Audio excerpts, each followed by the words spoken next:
Hi, this is Kathy Hart, and if you live in the north, you are starting to get ready for golf season, or at least you're starting to think about golf. And I want to make sure that you have the most amazing season ever and you don't create any bad habits. So I'm going to give you a few things to focus on so that you can get ready and fast track yourself to getting back into your golf shape or playing even better. Right? So the first thing that you're going to focus on is your grip. And I want you to think about two things when it comes to your grip: your placement and pressure of your grip. So placement refers to how much you turn your hands from one side to the other and making sure that they're both matching each other. You don't want one hand turned over really far to the right and the other hand turned over too far to the left. You want to make sure that both of your hands are facing each other for the most part. And a really good place for you to start is I want you to think about the space between your thumb and your palm. That line is going to point up towards your right shoulder, right? So when you put your hands on the club and that line is pointed up towards your right shoulder, then you're in a pretty good position to make sure that you have a fairly square club face. And you should be seeing two knuckles when you do that. You know, if you turn it over too far to the left, we call that a weak grip, where that line would be pointed up towards your nose or even your left shoulder. That's a weak grip. And that has a tendency to make the ball go too far to the right. And if you turned it over so far that you saw, maybe all the knuckles on the back of your hand, we call that a strong grip. And that's going to have a tendency to make the ball go to the left. So you want to kind of start somewhere in between and making sure that that line is pointed up towards your right shoulder and that you can see two knuckles on the back of your left hand. You're in a pretty good spot to get in that club face square, which is a nice repeatable position to be in. For your right hand, you want to make sure it matches that, right? So when you put your right hand on the club, you want to make sure that the line or the space between your thumb and your index finger is parallel with that line on your left hand. It's a real easy place to make sure you're starting so you don't have your hands fighting each other. So that's your placement. Let's put your hands on the club in a nice position so you can get a square club face throughout your golf swing. Placement is number one.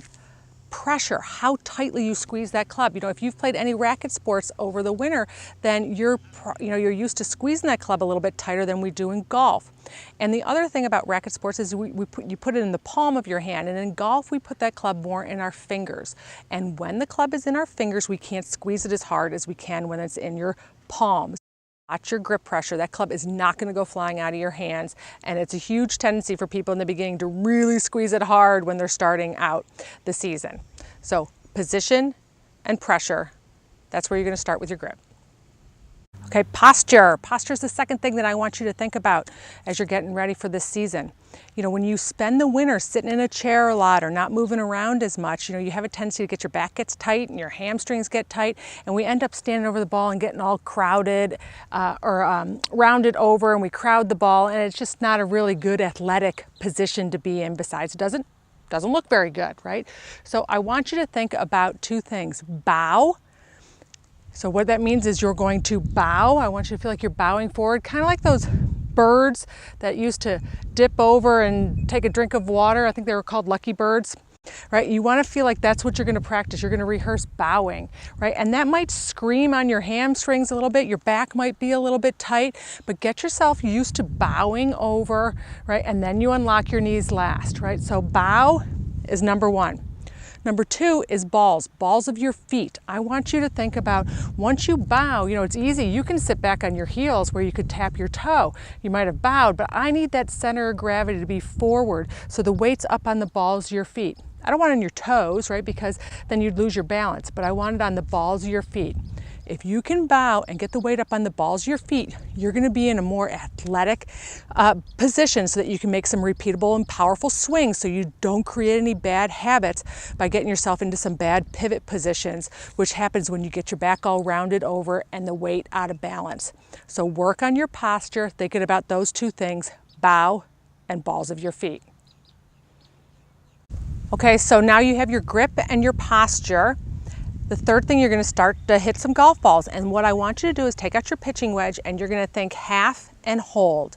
I want you to take some half swings to get started to make sure that you can get yourself in sequence and get your timing down before you get in any bad habits. You haven't swung for a while, so you're going to get up there and you might have your hips moving first and the club going second and your pivot going last, and you're going to be all out of order. So in a half of a swing, right, it's kind of hard to get two out of sorts. So I want you to take a half swing, just finish with your arms, or take a backswing with your arms about parallel to the ground, and then swing through. Nice and easy.